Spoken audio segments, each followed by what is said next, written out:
les frères et les sœurs qui ont aidé notre imam à entreprendre cette visite au Gabon. Ces frères et ces sœurs qui l'ont soutenu afin qu'ils viennent nous visiter pour la deuxième fois. Nous demandons à Allah de les gratifier de la meilleure récompense ici-bas et dans la vie de l'au-delà. Amen. Notre conférencier de ce soir, il n'est pas nouveau au Gabon et il n'est pas nouveau à Franceville. C'est la deuxième fois qu'il va s'adresser à nous sur ce lieu. C'est le professeur, l'imam Eric Younous. Il est français, d'origine italienne. Il a étudié en France. Après son baccalauréat, il allait faire des études de lettres à la Sorbonne. Et par la suite, il a décidé, après sa conversion à l'islam, de comprendre mieux cette religion, pour mieux la pratiquer, et pour partager ce bonheur aussi à ceux qui n'ont pas encore goûté à ce grand bonheur. Il a décidé d'entreprendre des études des sciences islamiques à la prestigieuse université de Médine en Arabie Saoudite. Il est sorti de cette université avec une maîtrise en faculté de jurisprudence islamique. Donc nous avons avec nous ce soir un expert en sciences islamiques. Il est actuellement en France, il travaille en France, il est conférencier, enseignant et en même temps il dirige des écoles islamiques depuis qu'il est rentré en France. Il est marié, père de 6 enfants. Voilà pour la présentation de notre professeur, de notre hôte de marque, de notre expert. Et en ce qui concerne le sujet de ce soir, comme vous l'avez écouté, vous l'avez entendu à travers la sensibilisation qui a été faite, le sujet de ce soir va porter sur les secrets du bonheur, les 3 secrets du bonheur, les clés du bonheur. La recherche du bonheur est un souci de chacun d'entre nous. Nous tous, nous aspirons au bonheur. Nous tous, nous voulons être heureux. Mais comment parvenir à cet état? Comment arriver au bonheur? Je ne vais pas m'étendre là-dessus. C'est notre frère bien-aimé qui va nous enrichir, qui va nous instruire sur ce sujet, qu'Allah le récompense d'avance de la meilleure manière. Wassalamu alaikum wa rahmatullahi wa barakatuh.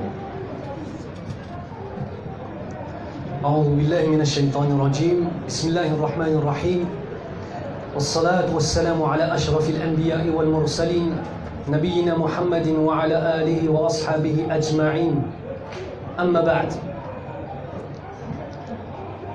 Cherchez le bonheur. Essayez d'atteindre un état où lorsque tu rentres chez toi, tu es heureux. Lorsque tu sors de chez toi, tu es heureux. Lorsque tu croises une personne, tu es heureux. Tout le long de ton existence, tu as toujours une lumière qui reste.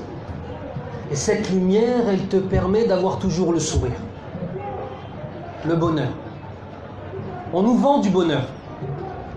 Et très souvent, on veut nous faire croire que le bonheur est une chose simplement qui s'achète. Des choses que tu vas acheter qui vont te rendre heureux. Des rencontres que tu vas faire qui vont te rendre heureux, même si ça en fait partie. Il y a une question de fond, mes frères et sœurs, qu'on doit se poser. Est-ce que le bonheur en lui-même, c'est un but dans nos vies? Est-ce que c'est une fin en soi ou est-ce que c'est juste un moyen? Ou bien alors enfin, est-ce que finalement le bonheur, c'est pas si important que ça, mais il y a d'autres choses à viser et du coup, en obtenant ces choses, tu obtiendras le bonheur par la suite. D'accord? Est-ce que c'est la chose principale pour laquelle on va travailler, ou bien alors est-ce que finalement c'est autre chose qui va m'apporter le bonheur? Quand on réfléchit un petit peu sur la notion du bonheur, on peut voir que on retire du plaisir et on ressent du bonheur à travers 3 choses différentes. Premièrement, le bonheur du corps. Le fait de bien manger, par exemple. Le fait de ressentir des délices de la nourriture. Le fait de posséder des choses, d'avoir acheté des choses. Mais aussi celui, par exemple, du bonheur que l'homme et la femme ressentent lors de relations intimes. azim. Ça fait partie des choses que Dieu nous a données, alhamdoulilah. Il y a un deuxième type de bonheur, c'est le bonheur que les autres t'amènent. Lorsque tu es au contact des autres, lorsque par exemple tu vas pouvoir donner, tu vas pouvoir partager, tu vas pouvoir aider, tu vas avoir des enfants, tu vas avoir une femme aimante qui sera avec toi, qui va te soutenir. Ça, c'est un bonheur que tu peux aussi récolter. Mais tu vas le récolter par qui? Par les autres. Et il y a un troisième type de bonheur. C'est le bonheur de l'âme. Et ce bonheur de l'âme, il ne s'obtient que d'une seule façon. Une seule façon. Faire ce pourquoi nous avons été créés. C'est-à-dire que si tu prends une voiture et qu'avec cette voiture tu veux traverser une rivière, ça ne marche pas. Même si ta voiture c'est une Ferrari et qu'elle coûte 1 million d'euros, elle ne peut pas traverser la rivière. La voiture n'est pas faite pour aller sur l'eau. Elle est faite pour aller où? Sur la route. A l'inverse, si tu prends un bateau et que tu veux aller sur la route avec, ça ne marche pas. Pourquoi? Parce que le bateau a été fait pour être sur l'eau et la voiture a été faite pour être sur la terre, frère. Alors le problème, c'est quand l'homme veut faire des choses pour lesquelles il n'a pas été créé. Donc forcément, tu ne peux pas être heureux, mon frère. Si toute ta vie, tu cours après l'argent, tu ne peux pas être heureux parce que tu n'as pas été créé pour amasser de l'argent. Si toute ta vie, tu veux avoir de plus en plus de femmes dans ta vie, en dehors du mariage, qu'Allah nous préserve, même si tu auras l'impression d'avoir ce bonheur du corps, mais tu ne seras pas heureux au final, juste sur le moment. Pourquoi? Tu n'as pas été créé pour être comme un animal. Alors ce bonheur de l'âme, quand on le cherche, en fait finalement il vient changer le bonheur du corps, changer le bonheur que les autres nous apportent. Et ça par des choses très simples. Première des choses, quand c'est le bonheur de ton âme que tu cherches, eh bien tu apprends à ne pas être possédé par les choses que tu as achetées. Première chose. Tu apprends à ne pas être possédé par les choses que tu as achetées. Deuxième chose, tu apprends la générosité. Allah Azza wa Jalla nous dit dans le Coran: wa ahsinu inna Allah yuhibbul muhsinin. Soyez généreux, car Allah aime les personnes qui sont généreuses. Le bonheur du corps, on a parlé tout à l'heure des nourritures, c'est vrai ou pas? Mais très souvent, quelqu'un qui a beaucoup d'argent, qu'est-ce qu'il fait? Il fait du gaspillage. Alors au lieu de manger simplement les choses qui lui conviennent, il va trop manger. Et il va même faire du gaspillage, jeter des choses après un mariage. Alors que nous avons des frères et des sœurs dans le monde qui meurent de faim et qui n'ont même pas de quoi manger. Eh bien quand tu cherches le bonheur de l'âme, eh bien ce même bonheur du corps, il va être quoi? Il va être contenu par quoi?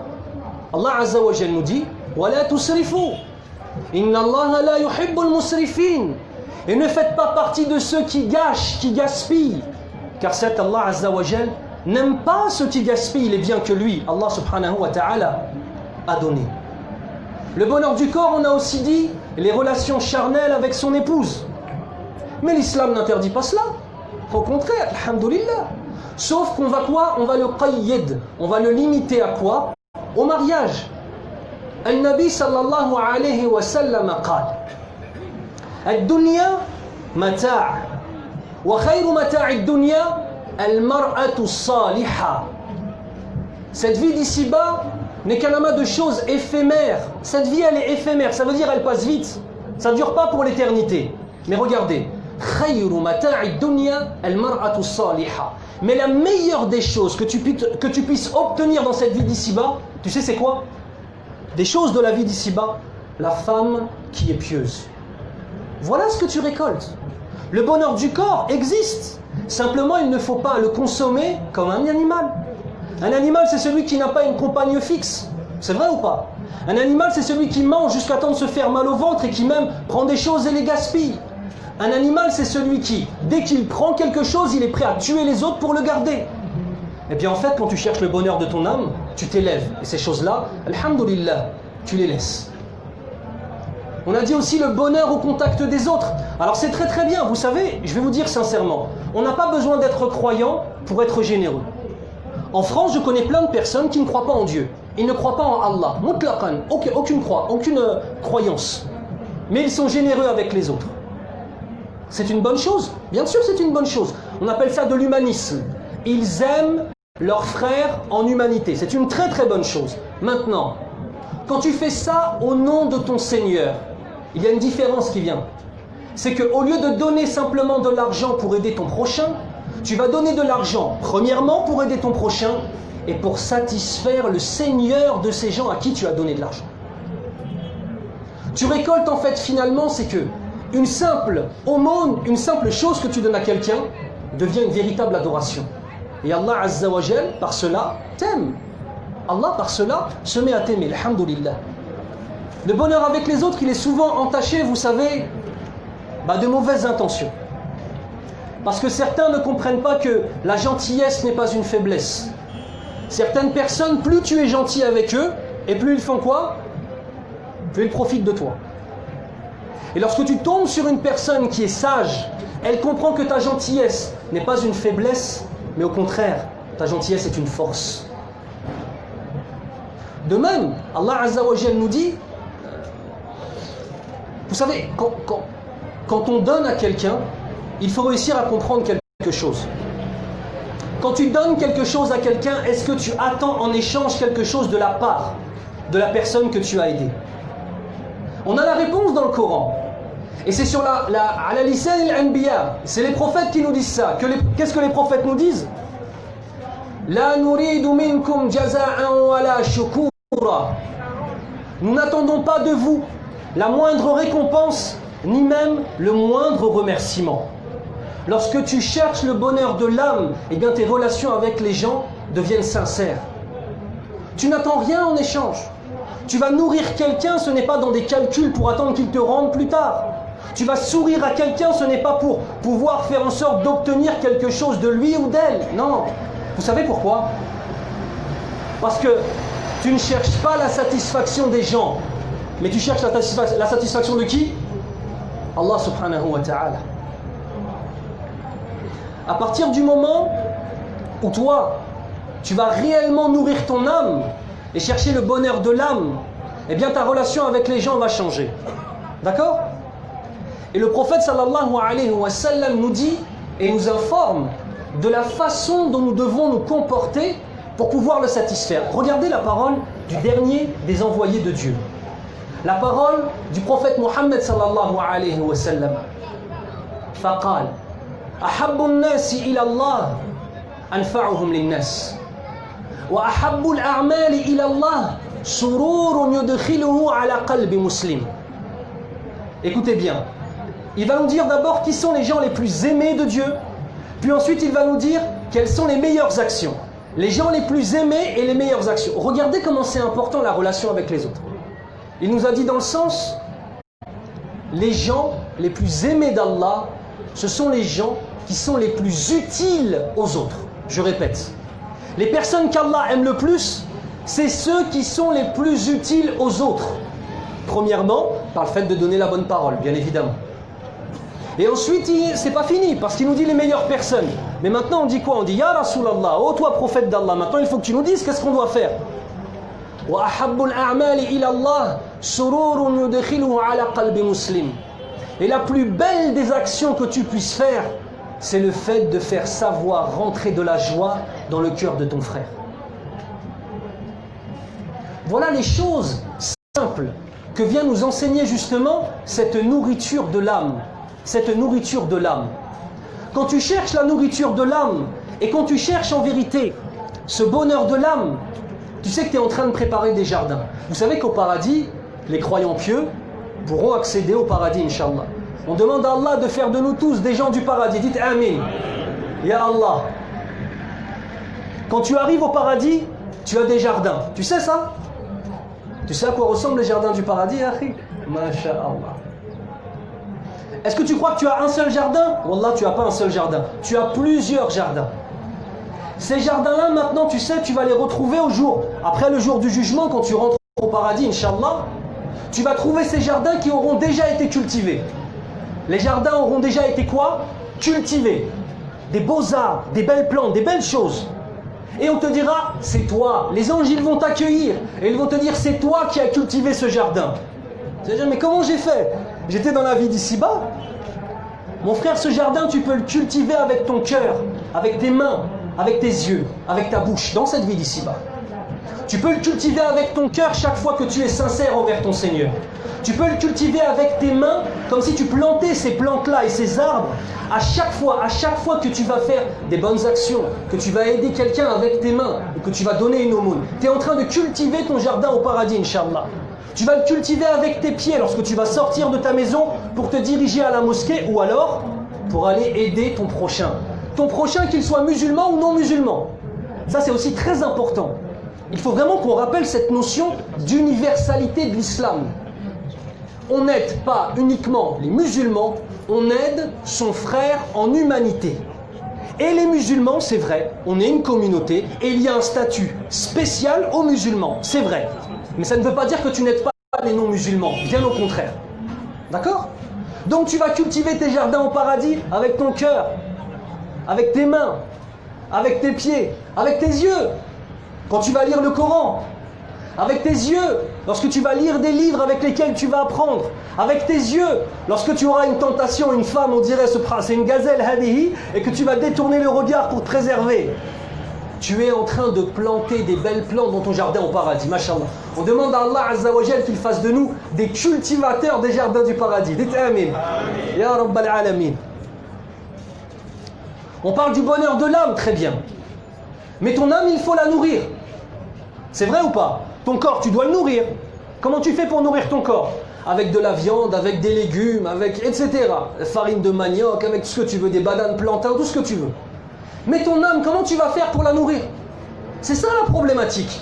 Si toi maintenant tu te consacres, tu ne te consacres qu'à la nourriture de ton corps, tu es en train de passer à la nourriture de ce qu'il y a à l'intérieur de toi. Il y a une seule nourriture, mes frères. Il n'y en a pas deux ou trois, il y en a une seule. L'adoration du Tout-Puissant. Lorsque tu adores le Tout-Puissant, tu es en train de nourrir ton âme. Et plus ton âme sera heureuse, plus toi tu seras heureux. Si tu veux obtenir le bonheur sans nourrir ton âme, tu ne peux pas y arriver parce que tu t'es traité toi-même comme un animal. Un animal, il n'a qu'un corps, il n'a pas d'âme. Mais toi, tu as un corps et une âme. Et ton corps est dépendant de ton âme. Chaque fois que tu vas nourrir ton âme, ton corps sera bien, ton esprit sera bien. Et tu vas ressentir du bonheur, Inch'Allah. En islam, l'adoration est basée sur 3 piliers. En islam, on a 3 piliers à l'adoration. Le premier, c'est l'amour du Tout-Puissant. Sincèrement, lui seul, sans associé. Un monothéisme pur. Premier des piliers de l'adoration, c'est l'amour. Le deuxième des piliers, c'est l'espérance. Qu'Allah te fasse rentrer au paradis.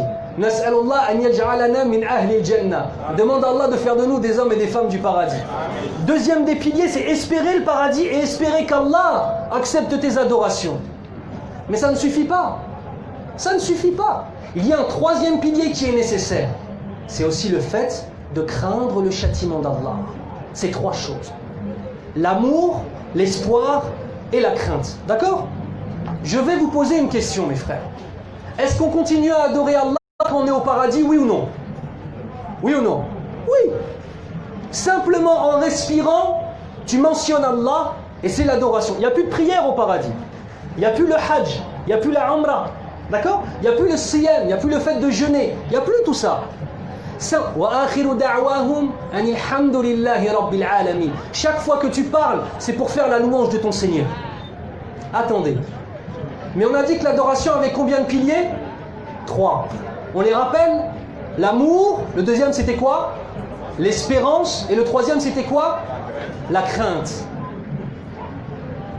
Encore 3 piliers au paradis? C'est pas possible. Quand tu es entré au paradis, est-ce que tu espères encore entrer au paradis, oui ou non? Bah non, tu es rentré au paradis. Khalas. Quand tu es rentré au paradis, est-ce que tu as encore peur d'aller en enfer, oui ou non? Non, mon frère. Non, non, non. Qu'est-ce qui reste? Dites-moi, qu'est-ce qui reste? C'est quoi la chose qui reste? Il reste l'amour. Toute ton adoration à Allah quand tu es au paradis, c'est simplement le fait de l'aimer. Vous savez ce que ça veut dire, ça? Écoutez bien. Ça veut dire que si tu aimes le Créateur de toutes choses, si tu aimes le Tout-Puissant, si tu aimes le Tout Miséricordieux, le Très Miséricordieux dans cette vie d'ici-bas, tu es déjà en train de goûter aux adorations d'où? Du paradis. L'amour est la base de notre dîn, de notre mode de vie. C'est fondamental. Je vais vous donner un hadith du prophète sallallahu alayhi wa sallam. Et nous avons dans ce hadith les 3 secrets qui te permettent d'atteindre le bonheur. فقال النبي صلى الله عليه وسلم ثلاث من كن فيه وجد حلاوة الإيمان. Il y a 3 choses. Il y a 3 choses. Celui qui les aura dans sa poitrine, il va trouver, il va goûter, il va ressentir les délices de la foi. Les délices de la foi, c'est le bonheur de la vie d'ici-bas.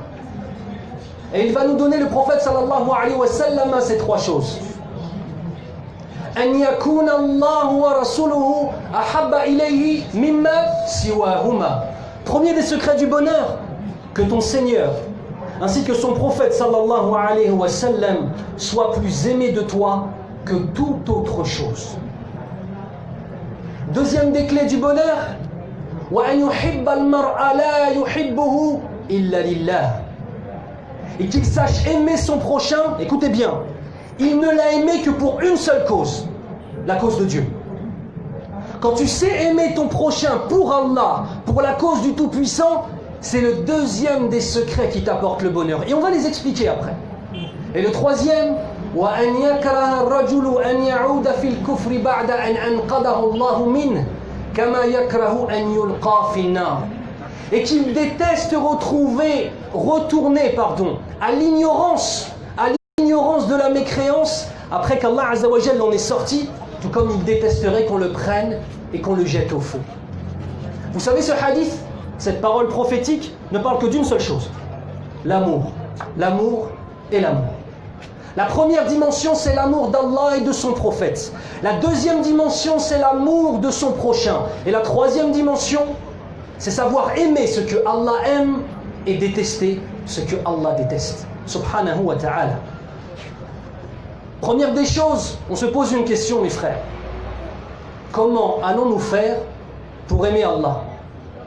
Et ça, j'en ai parlé hier à la mosquée, une mosquée qui est juste à côté. Comment allons-nous faire pour aimer Allah? Il y a une seule chose, qui peut me le dire? Comment on fait pour apprendre à aimer Allah? Le connaître, barakallahu fik. Apprendre à connaître ton Seigneur. Plus tu vas connaître ton Seigneur, plus tu vas l'aimer. Moins tu vas connaître ton Seigneur, plus tu seras faible. Plus tu vas connaître la miséricorde d'Allah, plus tu vas espérer son paradis. Plus tu vas connaître la bonté d'Allah, plus tu vas l'aimer pour tout ce qu'il te donne et tout ce qu'il te réserve par la suite au paradis, Inch'Allah. Je vais vous raconter un petit épisode de vie qu'il y a dans le Coran al-Karim. Dans Suratul Kahf, la sourate de la caverne. On a Moussa alayhi salam qui va voir Al-Khidr. Et il part le voir pour apprendre de lui. Donc Moussa alayhi salam, Moïse, qui va voir Al-Khidr pour apprendre de lui. Et vous savez, Al-Khidr va faire un certain nombre d'actions. Pour ceux, je pense que vous lisez la sourate de la caverne tous les vendredis. Je l'espère, mes frères. Suratul Kahf, la sourate numéro 18. Dans cette sourate numéro 18 du Coran, à un moment, qu'est-ce qu'il fait, Al-Khidr? Il demande à des gens qui sont des gens gentils, mashallah. Il leur demande de lui prêter leur bateau pour qu'ils puissent traverser une rivière. Et lorsqu'il est sur ce bateau avec Moussa, alayhi salam, avec Moïse, que la paix soit sur lui, au milieu du chemin, il y a un oiseau qui se pose sur le bord de la barque, un petit oiseau. Et cet oiseau plonge son bec dans l'eau pour boire. Il plonge son bec dans l'eau d'un grand lac. Et Al-Khidr ici veut enseigner quelque chose à Moïse, à Moussa alayhi salam. Et il lui dit, écoutez bien, Ma ilmi wa ilmuka wa ilmu sa'iril khalq min ilmi Allah illa kama naqasa hadha at-tayr min hadha al-bahr. Il lui dit quoi? Écoute, ces deux prophètes qui sont ensemble, dont Moïse, Moussa alayhi salam, un des plus grands prophètes de l'islam. Et il lui dit quoi?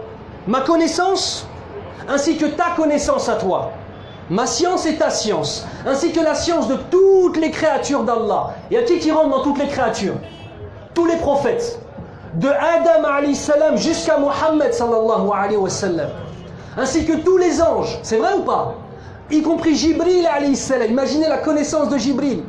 tous les anges d'Allah Azza wa Jal, Jibril, Gabriel, Mikaël, Israfil, Israël, tout cela, ainsi que tous les prophètes d'Allah Azza wa Jal, ainsi que tous les savants de l'histoire de l'islam et même des communautés d'avant, eh bien tout cela, par rapport à la connaissance d'Allah, c'est aussi infime, aussi petit que ce que cet oiseau a pris du lac.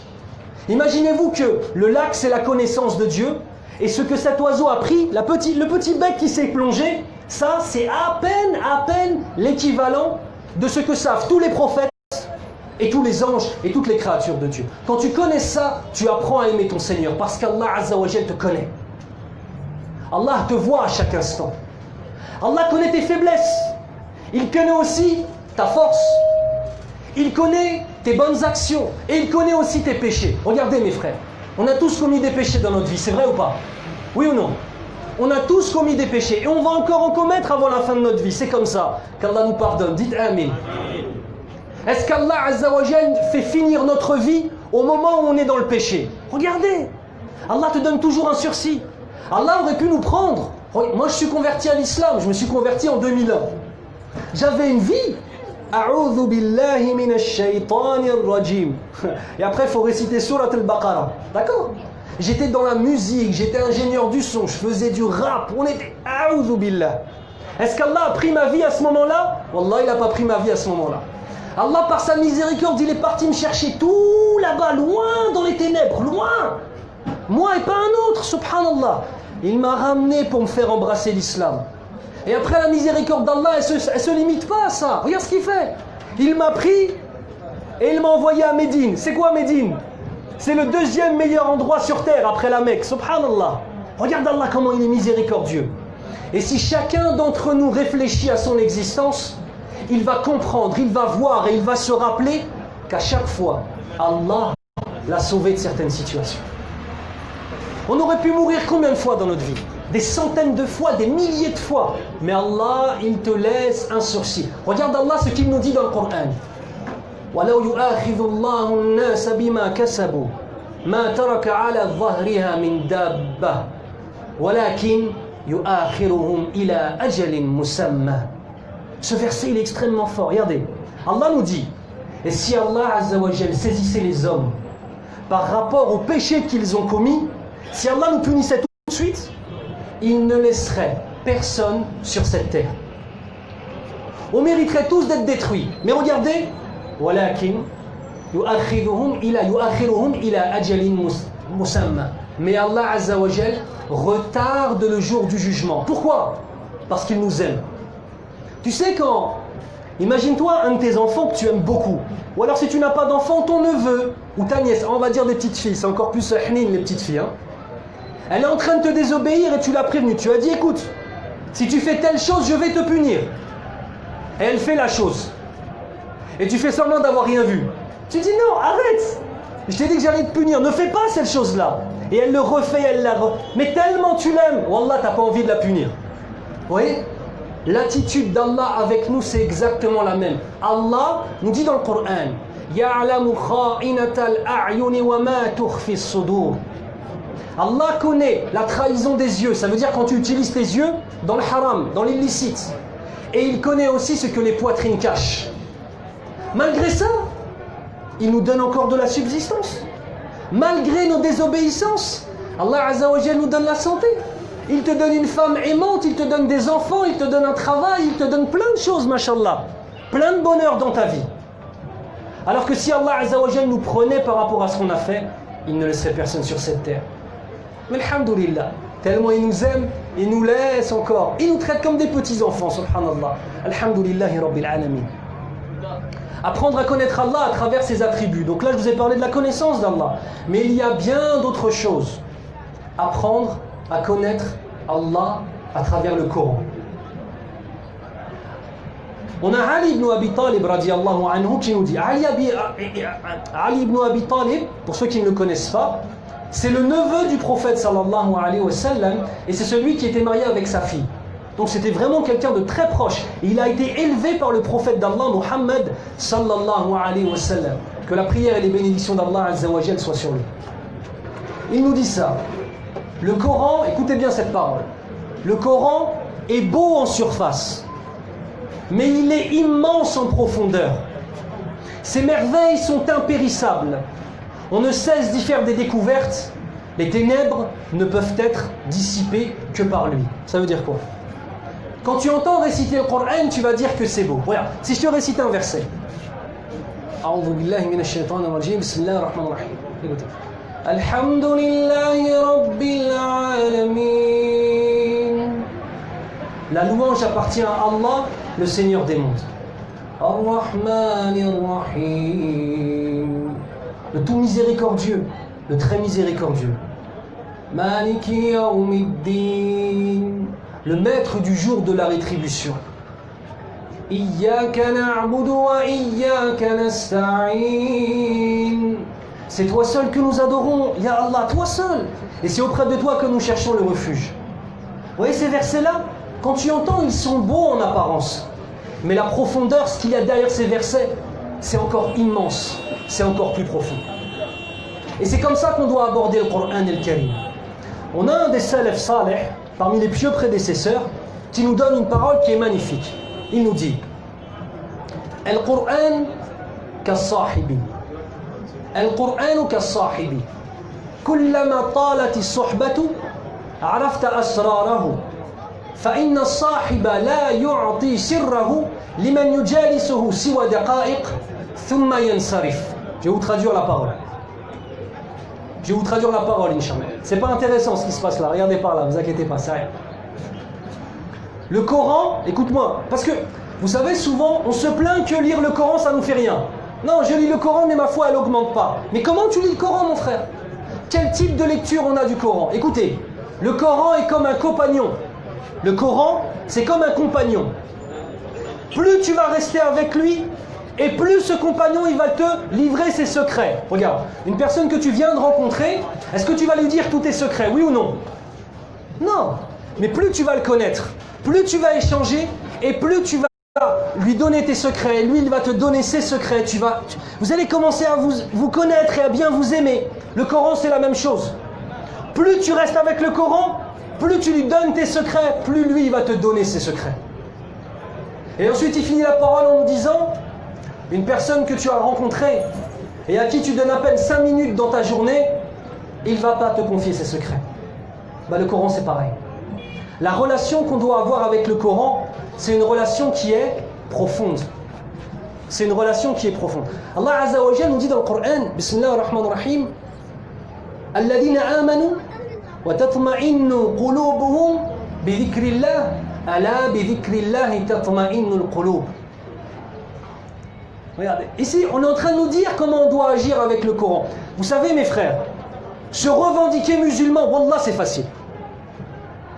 C'est facile, tu dis je suis musulman, c'est facile akhi, c'est à la portée de n'importe qui. Être musulman, ressentir cette présence de Dieu dans ta vie, être un homme qui arrive à aller au-delà de la violence, même quand on t'agresse, rester calme. Savoir rester calme. Vous savez, le prophète sallallahu alayhi wa sallam, il nous dit quoi sur les gens qui s'énervent? Un homme est venu voir le prophète sallallahu alayhi wa sallam et cet homme était connu pour être nerveux, c'était un bagarreur.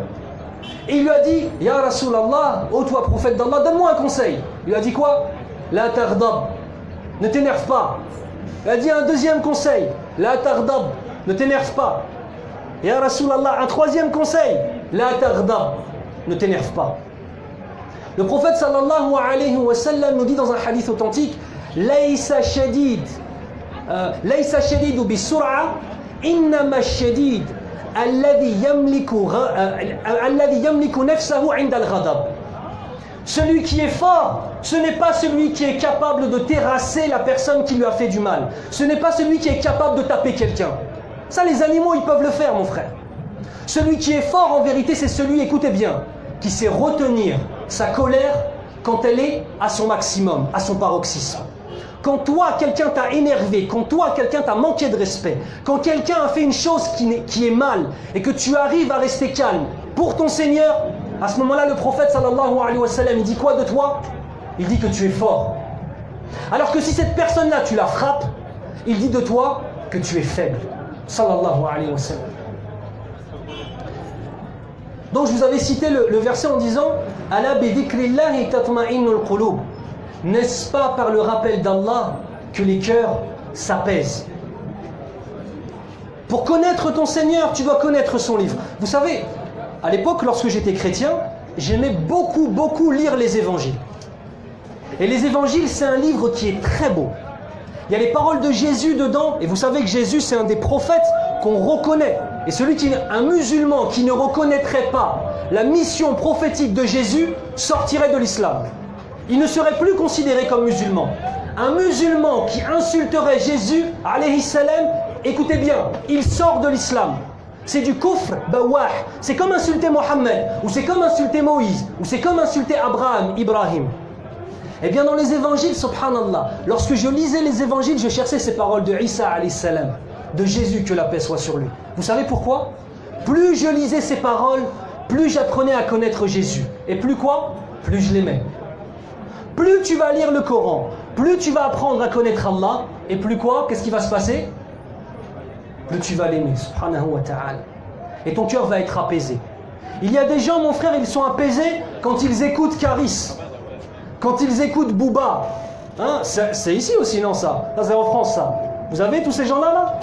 Non, ils font semblant, non, on ne connaît pas. Il y a Caris, il y a Booba, tous ces Khoubatha, toutes ces personnes qui prônent le mal, qui prônent la violence. Il y a des gens, ils se sentent bien quand ils écoutent ces gens-là. Moi, mon frère, tu sais quand est-ce que je me sens bien? Quand j'entends la parole de mon Seigneur. Parce que tu sais pourquoi? Je suis en train de faire ce pourquoi j'ai été créé. Allah Azza wa Jalla nous dit dans le Coran: وَمَا خَلَقْتُ الْجِنَّ وَالْإِنسَ إِلَّا لِيَعْبُدُونَ. Je n'ai créé les djinns et les hommes que pour une seule chose, qu'ils m'adorent. Comment tu adores ton Seigneur? Dans tes prières, c'est vrai. Vous savez qu'on fait même une adoration dans un sourire. Est-ce que vous savez ça? Le prophète sallallahu alayhi wa sallam nous a enseigné dans un hadith authentique: ibtisamun fi wajhi akhika laka sadaqa. Le fait, écoutez bien, le fait de sourire à ton frère, c'est une aumône. Je vais vous répéter ça. Il y a des gens parmi nous qui n'ont pas beaucoup d'argent. Et ils aimeraient pouvoir donner à des pauvres pour pouvoir les aider. Mais lui-même, il est pauvre. Eh bien, regarde. Sois souriant. Et ça t'est compté comme une aumône. Regardez la miséricorde d'Allah. Regardez comment il nous aime. Il pense même, bien évidemment, à ceux qui n'ont pas d'argent et qui ne peuvent pas donner. Allez, faites tous un sourire. On va se sourire. 1, 2, 3. On se fait des sourires. Et le fait de sourire, mon frère, Allah, il aime ça. Tu sais pourquoi? Parce qu'une personne que tu ne connais pas, lorsque tu la croises et que tu la vois avec un sourire, tu sais ce qui se passe? Tu es attiré par lui. C'est vrai ou pas? Si maintenant la personne, chaque fois que tu la croises, elle a un visage comme ça, on dirait il va te manger, Khoya. On dirait il va te sauter dessus, il va te faire du mal. Est-ce que tu as envie de rester avec une personne comme ça? Tu n'as pas envie de rester avec une personne comme ça. On va se poser la question. Comment était Mohammed sallallahu alayhi wa sallam? Comment était Mohammed? Il souriait sans arrêt ou pas? Oui. Comment était Isa alayhi salam, Jésus? Il souriait sans arrêt ou pas? Oui. Comment était Moussa alayhi salam, Moïse? Il souriait sans arrêt ou pas? Oui. Comment était Ibrahim, Abraham alayhi salam? Est-ce qu'il souriait sans arrêt? Oui. Pourquoi est-ce qu'ils souriaient?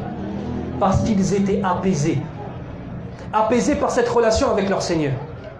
Le premier secret du bonheur, c'est de trouver cette force d'aimer Allah et d'aimer son prophète sallallahu alayhi wa sallam plus que tout. On passe maintenant à un autre élément. Pour pouvoir aimer Allah, il faut pouvoir se connaître. Tu veux connaître Allah?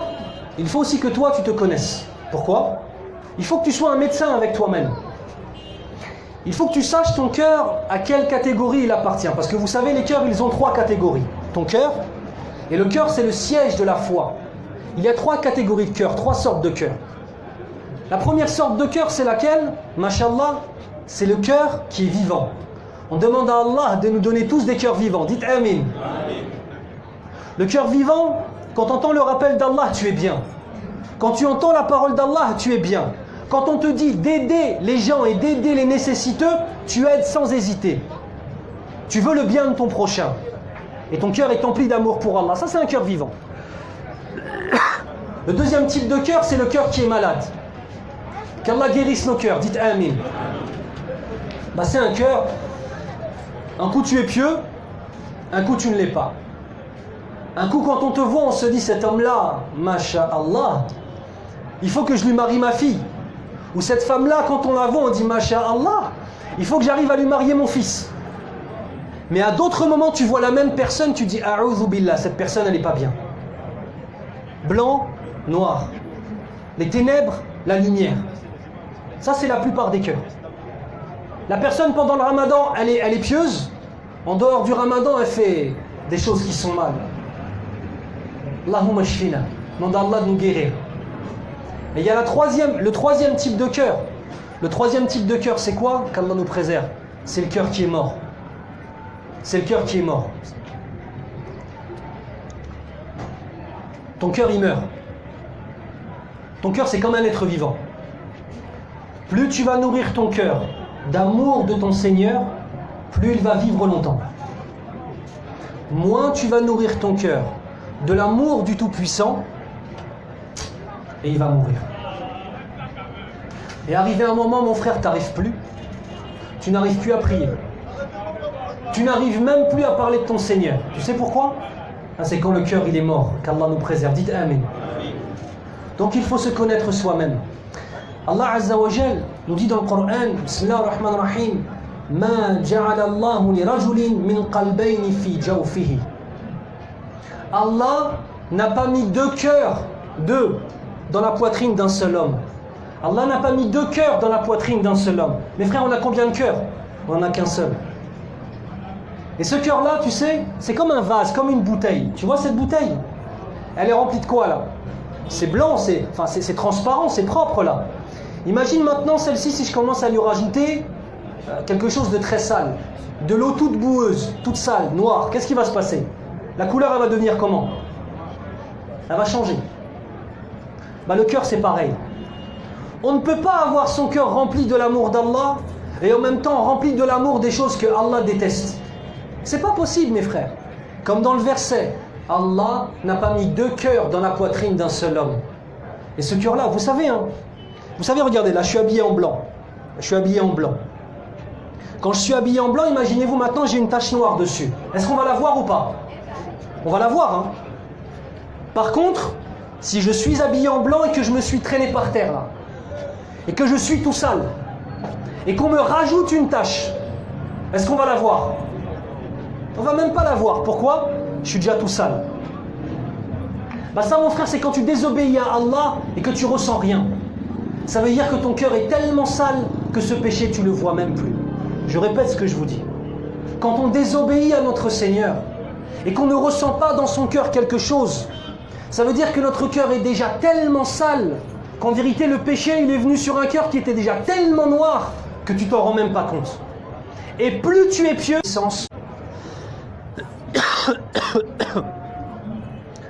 donc le premier secret, c'est de savoir aimer Allah et son prophète sallallahu alayhi wa sallam. Le deuxième secret, c'est lequel? C'est de savoir aimer uniquement pour Allah. C'est pas facile. C'est pas facile. Parce que vous savez, nous on a l'habitude d'aimer les gens, pourquoi? On aime les gens parce qu'ils sont de notre famille. On aime les gens parce qu'ils sont de notre ethnie. On aime les gens parce qu'ils sont de notre pays. On aime les gens parce qu'on a grandi avec eux. C'est vrai. On aime les gens parce qu'ils nous ont rendu des services. On aime les gens parce qu'on rigole bien avec eux. C'est agréable de rire. C'est pas interdit en islam de rire, alhamdoulilah. Une personne, chaque fois que tu la vois, il te fait bien rire. Après, il ne faut pas que toute ta vie ce soit ça. Mais cette personne-là, tu te décontractes avec lui. Tu fais du sport avec lui. Tu rigoles bien, machallah, t'es bien quand tu l'as vu. Alors tu apprends à l'aimer. Mais ça, c'est pas aimer pour Allah. Ça, tu as aimé la personne, et je vais te dire une chose, même une personne qui ne croit pas en Dieu pourrait l'aimer de la même façon. Par contre, aimer pour Allah, c'est différent. Vous savez, c'est quoi la définition d'aimer pour Allah? Je vais vous la donner. Vous tous là, vous aimez Allah. Est-ce que votre amour vient vers moi ou est-ce que votre amour va vers Allah? Il est où? Il est horizontal ou il est vertical? Vers votre amour, il va où votre amour? Il va vers Allah, vertical. Mon amour aussi, il est vertical, je vais vers Allah. Votre amour et le mien, vous savez auprès de qui il se rencontre? Auprès d'Allah. Quand tu aimes pour Allah, tu n'attends rien en retour, mon frère. Je vais te donner un exemple de la vie de tous les jours. Une personne que tu aimes beaucoup et tu as l'habitude de l'appeler, de l'inviter à la maison, de lui envoyer des textos, Salam alaikum, comment tu vas? Salam alaikum, ou alors si tu n'es pas musulman, bonjour, j'espère que tu vas bien, que Dieu te préserve, des choses comme ça. Et tu sais ce qui se passe? Il te répond jamais. C'est toujours toi qui envoie le texto. C'est toujours toi qui l'appelle et c'est toujours toi qui l'invite à la maison. On connaît tous ça ou pas? Oui ou non? Si arrivé un moment, tu te dis j'arrête de le faire parce qu'il ne me rend pas l'appareil, tu sais ce que ça veut dire? Tu ne l'as pas fait pour Allah. Parce que si tu l'as fait pour Allah, on revient vers le verset que je vous ai cité tout à l'heure. La nuridu minkum jaza'an wala shukura. Je n'attends pas de vous le moindre remerciement ou la moindre récompense. Je fais ça pour mon Seigneur. Tu es une créature comme moi, faible. Tu as cette relation avec mon Seigneur et j'ai cette relation avec Allah, donc on est des frères. Donc toi et moi on s'aime. Et au nom de cela, je reviens toujours vers toi. Mais vous savez ça mes frères, c'est pas facile. Parce que être pieux, c'est pas facile. Être un homme droit, être une femme droite, c'est pas facile. Il faut pas se mentir à soi-même. Mais vous savez, il faut de la force pour réussir. La question de fond, c'est où est-ce que je vais chercher la force d'être droit, d'être bien? Dans les textes du Coran et de la Sunna, dans l'amour de Dieu, dans l'amour d'Allah, dans la prière, dans le fait de jeûner. Tu veux une recette? Tu as du mal à donner de l'argent?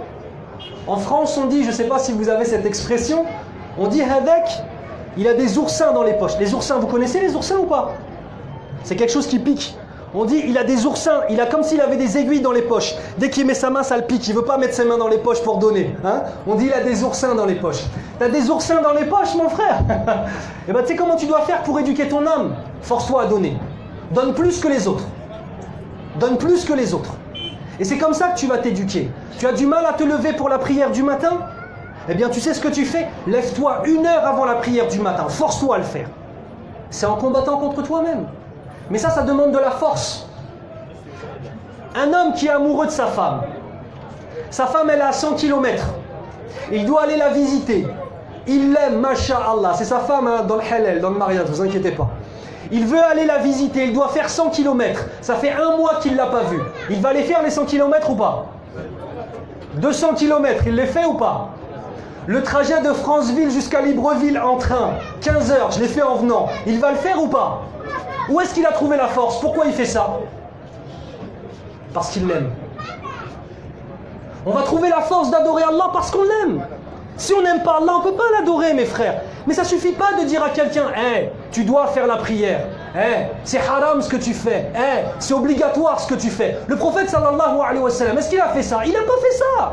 Il nous a expliqué le pourquoi du comment. Ça, c'est un problème qu'on a dans la communauté. On prend l'enfant, on le frappe, on lui dit tu fais la prière. Taqillah, crains Allah, mon frère. Ton enfant, tu lui expliques ce que ça fait d'adorer Allah. Comment Allah lui donne des choses, comment Allah, il l'aime. Et à ce moment-là, ton enfant, il comprend.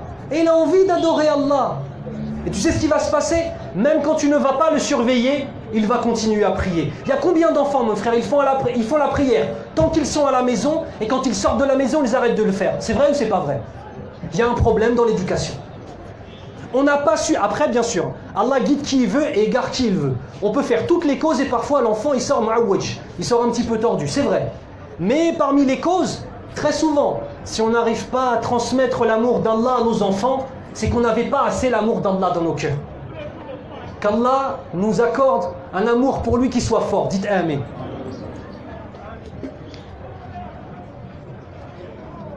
Une autre chose qui est parmi les secrets du bonheur, justement, dans le fait de savoir aimer uniquement pour Allah, il faut savoir s'entourer des bonnes personnes. Vous savez, lorsque je me suis converti à l'islam, ça a été très difficile pour moi, ça. Je dois vous l'avouer, ça a été très très difficile. Quand on est sans arrêt avec des gens, vous savez, le milieu de la musique, c'est un milieu où il y a beaucoup d'alcool. C'est un milieu où il y a beaucoup de drogue. Dans le milieu de la musique, la drogue, c'est plus que normal. C'est un milieu, akramakumullah, où il y a beaucoup de femmes, des femmes faciles. Donc c'est difficile. Lorsque je me suis converti à l'islam, eh bien tous les gens autour de moi, ils faisaient partie de ce monde-là. La drogue, l'alcool, les femmes. Est-ce que c'était dur? Très très dur. Parce que je n'avais pas encore trouvé la compagnie des pieux.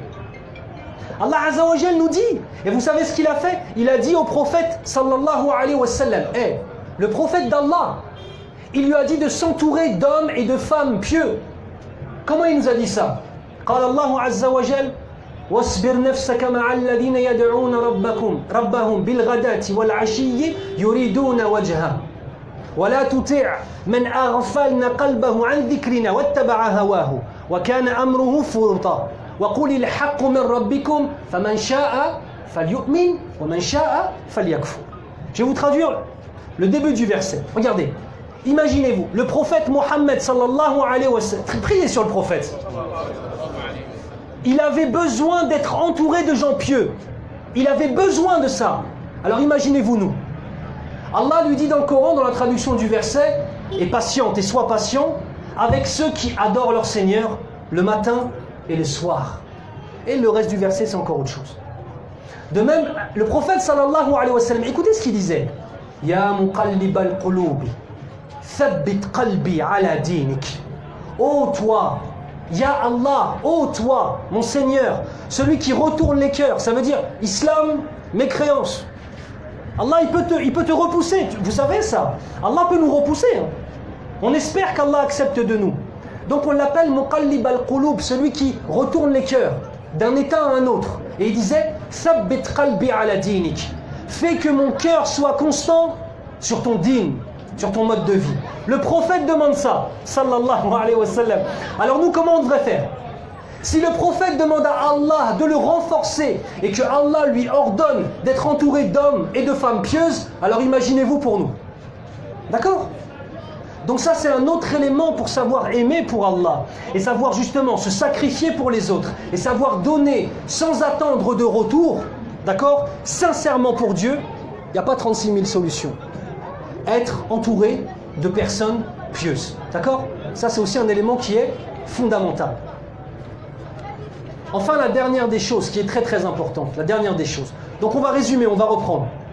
Les 3 secrets du bonheur résident dans un hadith, une parole du prophète Mohammed sallallahu alayhi wa sallam. Priez sur le prophète sallallahu alayhi wa sallam. Pour ceux qui ne sont pas musulmans, sachez que quand on mentionne le nom d'un prophète, on demande à Allah de lui accorder tous ses bienfaits et toutes ses grâces. Ça veut dire quand on va dire le nom de Mohammed, on va dire sallallahu alayhi wa sallam. Quand on va dire le nom de Jésus, qui est un prophète chez nous bien évidemment, un des grands prophètes d'Allah, on va dire quoi? Alayhi salam. Ou on peut même dire sallallahu alayhi wa sallam. On va dire Moïse sallallahu alayhi wa sallam. D'accord? Donc le prophète Mohammed sallallahu alayhi wa sallam, qu'Allah soit satisfait de lui, subhanahu wa ta'ala, nous a ordonné et nous a dit, pour pouvoir être heureux dans la vie d'ici-bas, il faut, premièrement, savoir aimer Allah et son prophète plus que tout. C'est bon? Deuxièmement, cet amour pour Allah, il faut que tu arrives à le concrétiser en amour pour ton prochain. Il faut savoir aimer uniquement pour Allah, avec les éléments que je vous ai mentionnés. Troisième des éléments, c'était quoi? Le fait d'aimer ce qu'aime Allah et de détester ce que déteste Allah Azza wa Jalla. Ça veut dire quoi ça? Je vais vous poser une question qui est simple. Est-ce que nous tous on commet des erreurs de jugement dans notre vie, oui ou non? Parfois, en fait, elle est mauvaise. D'autres fois, on voit une chose, on pense qu'elle est mauvaise. Courage, le choix de ses amis. Pour certaines femmes, le choix de femmes. Ça nous arrive de nous tromper, c'est vrai ou pas? Alors, qu'est-ce que tu fais? Ce choix, tu sais à qui tu le donnes? Et c'est ainsi que tu te mets à aimer ce qu'aime et que tu sais que tout ce que n'aime pas Allah, c'est une mauvaise chose. Comme ça, en fait, toi, tu n'as plus la responsabilité. C'est vrai ou pas? Tu as laissé ça à ton Seigneur. Ça, c'est fondamental. Autre élément de savoir aimer ce qu'aime Allah et détester ce que déteste Allah Azza wa Jal, c'est reconnaître cette soumission à notre Seigneur. Regarde, Allah Azza wa Jal nous dit quoi dans le Coran, dans Surat al-Baqarah? Le tout début du Coran, après Surat al-Fatiha, il nous dit Bismillah ar-Rahman ar-Rahim, Dhalika al-Kitabu la rayba fih. Qu'est-ce qu'il dit après? Hudan lil muttaqin. Il commence par nous dire attention, le Coran, on va vous dire ce que c'est. Le Coran, c'est le livre auquel il n'y a aucun doute. Il émane de la part de ton Seigneur, Allah. Et ensuite, il nous donne une information fondamentale pour nous. Mais il y a Allah. Mais on va en faire quoi de ce Coran? Qu'est-ce qu'il nous dit? Hudan lil muttaqin. C'est une guidée pour les pieux. Ça veut dire qu'en fait, regardez, l'islam, c'est pas simplement une chose que tu vas faire le vendredi quand tu vas à la grande mosquée centrale et tu vas prier. L'islam, c'est pas simplement pendant le mois de Ramadan, ou alors tu ne vas pas manger, tu ne vas pas boire du lever du soleil jusqu'au coucher du soleil. Enfin, avant le lever du soleil, le subh. L'islam, c'est pas simplement faire le grand pèlerinage une fois dans ta vie, non. C'est de prendre ce dîn, ce mode de vie, comme étant celui qui va diriger ton existence. Et tu sais ce qui se passe quand tu fais ça? Tu ne peux pas te tromper. Puisque le Coran émane de qui? De qui? Est-ce que Allah se trompe? Allah ne se trompe jamais. Est-ce qu'Allah veut le bien pour nous? Oui ou non? Bien sûr qu'Allah il veut le bien pour nous. Quand Allah rend une chose obligatoire, sache que c'est par amour pour toi et parce que c'est une chose qui est bonne pour toi. Lorsqu'Allah t'interdit quelque chose, regardez l'alcool. L'alcool qui est interdit en islam. Qui pourrait oser me dire que ce n'est pas une bonne chose que l'alcool soit interdit? Quand on regarde les statistiques, écoutez bien, je vais vous dire des statistiques de France, je ne connais pas celles du Gabon. Écoutez bien.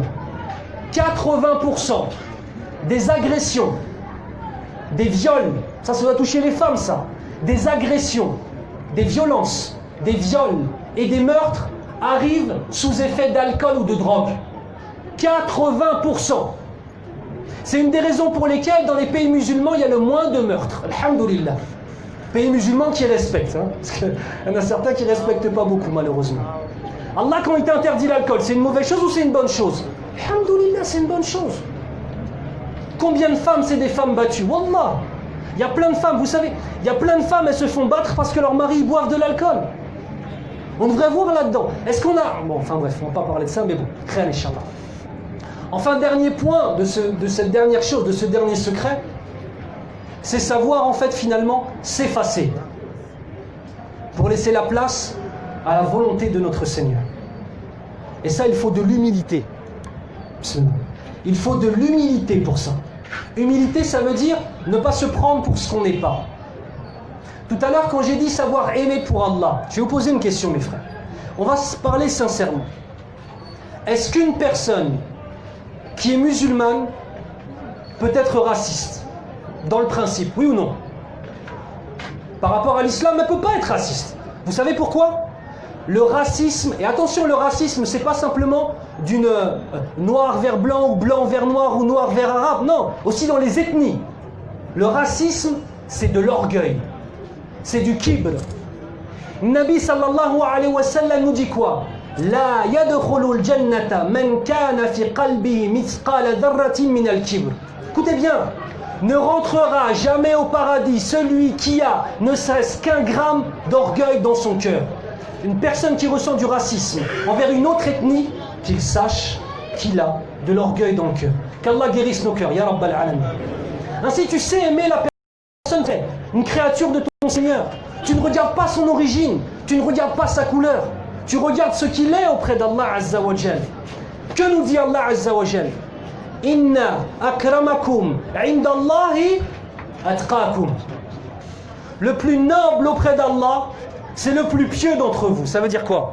On n'a pas dit que le plus noble auprès d'Allah, c'est celui qui a la même ethnie que toi, ou la même origine que toi, ou qui vient du même village que toi. Non, mon frère, c'est le plus pieux.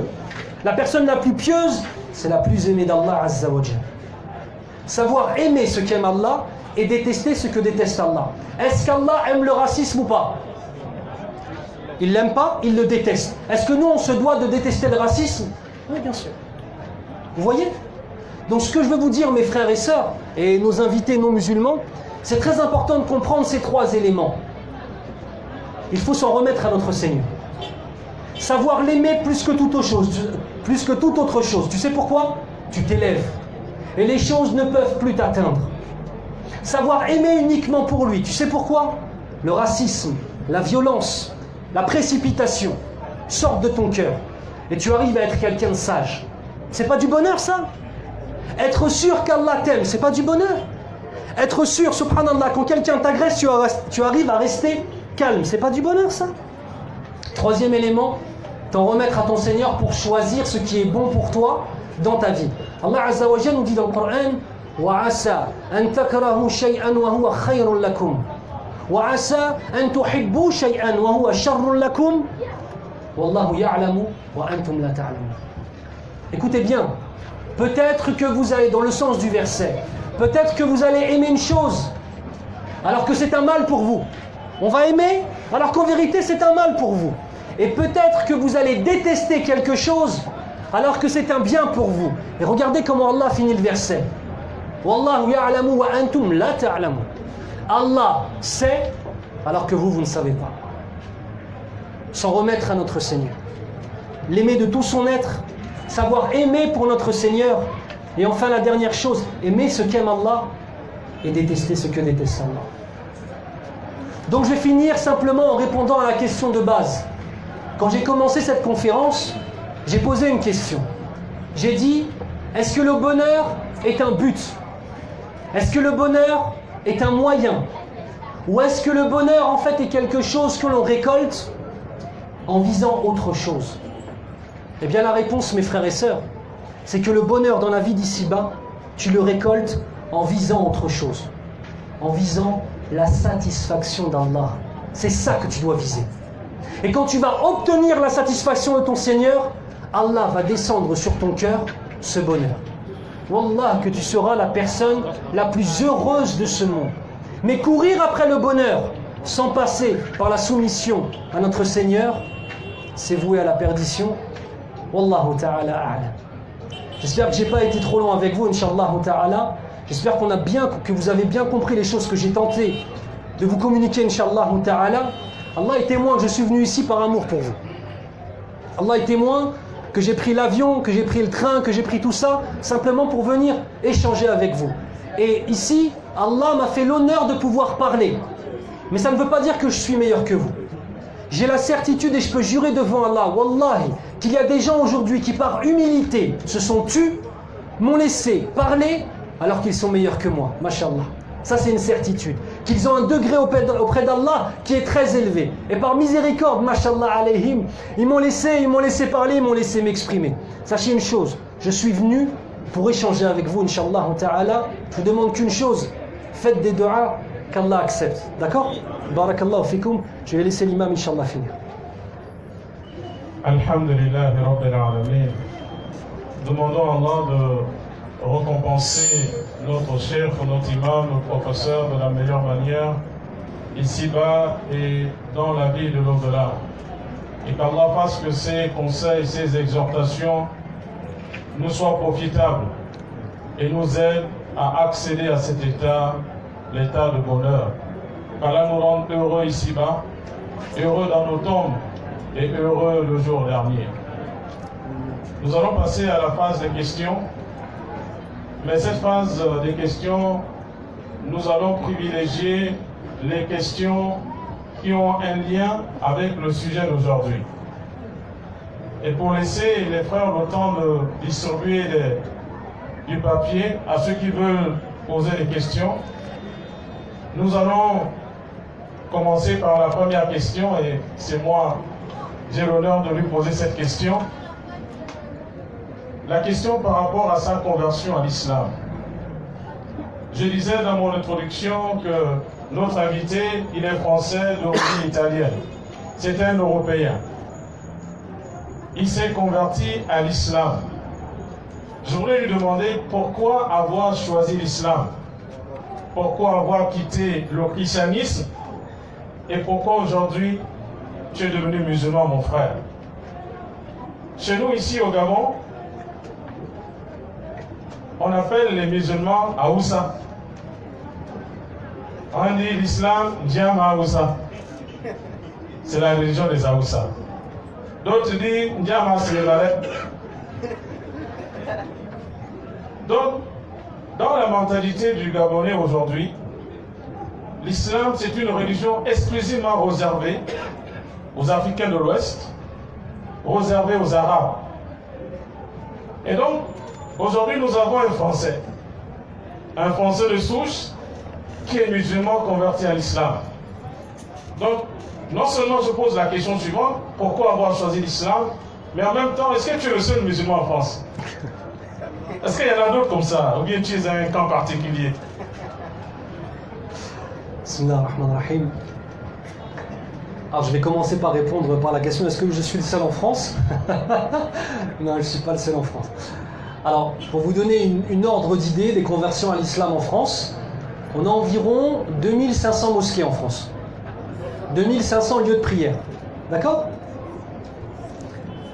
environ dans chaque mosquée, chaque semaine, il y a au moins minimum une conversion. D'accord? Le nombre de convertis, c'est difficile de voir à peu près le chiffre, d'accord? Mais sachez une chose, quand vous allez venir en France, si un jour vous venez en France et que vous allez à la mosquée, vous allez voir plein de blonds aux yeux bleus. Moi j'ai une tête un peu d'arabe, je viens du sud, c'est les Méditerranéens, les Italiens. Vous allez voir des blonds aux yeux bleus, des blondes, bon vous verrez pas leurs cheveux, on le voit alhamdoulilah, des blondes aux yeux bleus.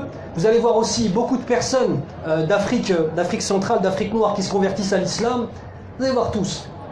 L'endroit où on a étudié, Cheikh Benyamin et moi, c'est l'université islamique de Médine. C'est une université internationale. On était plus de 10 000 élèves de tous les pays du monde, sauf un, la Corée du Nord. Parce qu'ils n'ont pas le droit de sortir chez eux, Msaki. Qu'Allah leur facilite. Moi, dans ma classe, j'avais un Japonais converti à l'islam. Mais c'est normal. Regardez, il faut bien comprendre une chose. L'islam ne porte pas une arabité. C'est-à-dire, on n'est pas dans une optique où l'islam est la religion des Arabes. Non. Pourquoi est-ce que j'ai choisi l'islam? Déjà, j'ai lu sur les religions. C'est-à-dire que moi, mon contact avec l'islam, ça n'a pas été fait par contact avec des gens. Ce ne sont pas en fait... Moi, je ne fréquentais pas de musulmans. Moi, mes amis d'enfance, pour le coup, c'est vrai que c'est tous des Africains, oui, mais c'est des Camerounais. Edge, son nom de famille c'est Edge. L'autre c'est Sénégalais, c'est un Mendy. L'autre c'était des anciens aéros à Congo-Brazzaville, Congo-Kinshasa. Ça, c'est tous mes amis d'enfance. Il n'y avait pas un seul musulman. Donc moi, je n'ai pas été attiré par l'islam. Oui, j'ai fréquenté des musulmans, je suis devenu musulman. Non, ça a été par la lecture. J'ai trouvé beaucoup de choses dans la chrétienté qui étaient magnifiques, qui étaient belles. Surtout, il y a une chose qui est vraie, c'est le sourire dans les églises. Le sourire, cette fraternité qu'on sent dans les églises, c'est quelque chose de très beau. Mais il y avait des questions profondes. J'ai pas envie de rentrer dans une critique de la chrétienté, on n'est pas là pour ça aujourd'hui. Mais moi, ce qui m'a vraiment posé problème, c'était à l'époque la Trinité. Et la divinité de Jésus, alayhi salam. Ça rentrait pas dans ma tête. Que Jésus soit Dieu, ça ne rentrait pas dans ma tête, c'était pas possible. Et quand je posais les questions, les réponses ne me convenaient pas. Alors j'ai commencé à chercher. Allah, mes frères, vous savez ce que j'ai trouvé dans l'islam? J'ai trouvé tout ce que j'aimais dans la chrétienté avec toutes les réponses aux questions que je me posais. Fahuwa ni'ma, alhamdulillah. Si l'islam m'avait demandé de renier Jésus, j'aurais pas accepté l'islam, j'aurais pas pu accepter l'islam. Quand on aime Jésus, quand on aime Isa alayhi salam, on peut pas me dire tu dois délaisser les enseignements de Jésus. Et quand j'ai retrouvé ces enseignements de Jésus dans le Coran, à travers la parole de Mohammed sallallahu alayhi wa sallam, c'était normal. Mais tout comme Jésus a succédé à Moussa, à Moïse, tout comme Moussa alayhi salam a été aidé de Aaron, on a toujours une succession de prophètes. Et cette succession était tout à fait logique. Et on est arrivé à Mohammed sallallahu alayhi wa sallam, le dernier des prophètes, qui reprend tout l'héritage de tous les prophètes qui l'ont précédé. Alhamdulillah. Donc si vous voulez, c'était plus que logique pour moi. C'était plus que logique de devenir musulman. D'accord? Ça, c'est un autre élément. Enfin, la dernière chose par rapport à cette question, c'est important de comprendre une chose. On ne doit jamais juger une religion par rapport aux gens qui se revendiquent de cette religion. Je répète, on ne doit pas juger la religion par rapport aux principes de celle-ci. On ne peut pas reprocher à l'islam ce que certains musulmans qui ont perdu la raison font. On ne peut pas reprocher ça. C'est comme si moi je reprochais et que je disais que la chrétienté a prôné, a encouragé le plus grand génocide de l'histoire de l'humanité. Le génocide des Indiens américains du Nord, d'Amérique du Nord et d'Amérique du Sud. C'est le plus gros génocide de l'histoire de l'humanité. Ou c'est comme si je disais que la chrétienté a encouragé l'esclavagisme du peuple noir. Ce serait injuste de dire ça. Oui, il y a des gens de l'église chrétienne qui ont prôné ça, qui ont même dit à l'époque que l'homme noir n'avait pas d'âme et que donc on pouvait le mettre en esclavage. Mais ce n'est pas les enseignements de Jésus, ça. Je ne vais pas être injuste et dire ça. Il y a des chrétiens qui ont fait des choses qui sont à l'encontre de tous les enseignements de Jésus. Alors on attend des chrétiens qu'ils fassent la même chose avec l'islam. Ce n'est pas parce que des musulmans commettent des meurtres ou commettent des attentats qu'on va se mettre à dire que l'islam prône ça. Non. Parce que si vous me dites ça, je pourrais être injuste comme vous et dire la chrétienté prône de massacrer des millions de personnes. Ce serait injuste de ma part. D'accord? Donc ça c'est important. Ce qu'elle prône, par rapport à ce qu'elle déclare et par rapport à ce qu'elle enseigne. Alhamdoulilah que j'ai fait à travers les livres. Je ne les fréquentais pas. Je me suis dit, Wallah. Merci beaucoup. Il y a une question ici, la personne dit, pourquoi télévision? Alors que vous dites que l'argent et les biens ne suffisent pas pour rendre heureux. Ok. D'accord. Imaginez-vous une personne, toute sa vie, elle a été enfermée dans un appartement. On prend une personne, on va dire une maison, mesquine, un truc un peu grand. Une grande maison. Mais il n'y a pas de fenêtre. Il n'y a pas de fenêtre, il n'y a pas de porte. Et la personne, chaque jour, on lui ramène à manger. Est-ce qu'elle croit que le monde entier, c'est sa maison, oui ou non? Elle ne sait pas que le monde existe à l'extérieur. Si tu lui poses la question et que tu lui dis est-ce que tu es heureux, il va te dire bah oui, je suis bien. Regarde le monde, c'est cette maison. Je peux aller partout où je veux dans cette maison. Mais le jour où tu lui ouvres la porte et qu'il voit le reste du monde, est-ce que là il se rend compte qu'il vivait dans une illusion ou pas? Ah oui. Une personne qui vit dans le noir, elle croit qu'elle est heureuse? Bah oui, si elle n'a jamais vu la lumière. Elle croit que la vie c'est la noirceur. Le jour où tu lui allumes la lumière, qu'est-ce qui se passe? Elle comprend la réalité des choses. Ça c'est un premier élément. Deuxième élément, excusez-moi, il n'y a jamais autant de suicides que chez les stars de la musique. Alors excusez-moi, chez les acteurs, les stars de la musique, il n'y a jamais autant de divorces, autant de dépression, autant d'alcoolisme, autant de drogue que dans les milieux les plus riches. Pourquoi? Le cœur est vide. Alors ils ont l'impression qu'ils vont pouvoir combler ce vide. Parce que vous savez, Allah nous a créé sur ce qu'on appelle Al-Fitra. On appelle ça Yawma alastu bi rabbikum. Dans le Coran, Allah Azza wa Jal nous dit il nous dit alastu bi rabbikum qalu bala shahidna. 50 000 ans avant même de mettre nos âmes dans nos corps, Allah Azza wa Jal a réuni toutes les âmes de toutes les créatures à venir. Et il leur a dit alastu bi rabbikum, ne suis-je pas votre Seigneur? Et toutes les âmes ont dit Bala, oui, effectivement, shahidna, nous témoignons de cela. Vous voyez ça? Ça a provoqué dans l'âme de l'homme un besoin de chercher. Et c'est la raison pour laquelle, arrivé à un moment dans sa vie, on se rend compte que posséder ne suffit pas. Parce que ton âme appelle à la nourriture spirituelle. Mais billahi alayk, quand tu as de l'argent, tu fais quoi avec cet argent? Mais est-ce que vous vous rendez compte la pauvreté intellectuelle? On achète des choses. On passe sa vie à acheter des choses, à acheter des vêtements pour aller faire le beau ou aller faire sa belle. On achète des vêtements. Les gens milliardaires, ils achètent 10 voitures qui coûtent chacune 1 million d'euros. A'udhu billah. Avec 1 million d'euros, qu'est-ce que tu fais pour un village pauvre? Je travaillais dans l'humanitaire au Cameroun pour 25 000 euros. Écoutez bien, vous savez ce qu'on construisait? On construisait une mosquée, une école, un puits et on mettait une bibliothèque. 25 000 euros. Même parmi les musulmans, on a des gens qui se revendiquent de l'islam et qui ont là récemment acheté un joueur 800 millions d'euros, c'est ça? 800 millions. C'est haram ça. Qu'est-ce que c'est que ce diya? Qu'est-ce que c'est? On prend là, Allah lui a donné de l'argent, il en fait, il met 800 000 euros dans. Vous savez ce qu'on peut faire avec 800 000 euros? 800. Les gens vous feront. Vous savez à quel moment on sait? Dans son lit. Que la maladie commence à arriver, regarde derrière elle, et que tout ce qu'elle a, c'est d'avoir bu. Que la vie et la terre entière, c'est qu'un appartement, et qu'on a. Mais quand j'ai découvert l'islam, en fait, on a ouvert les portes de l'appartement. Et j'ai.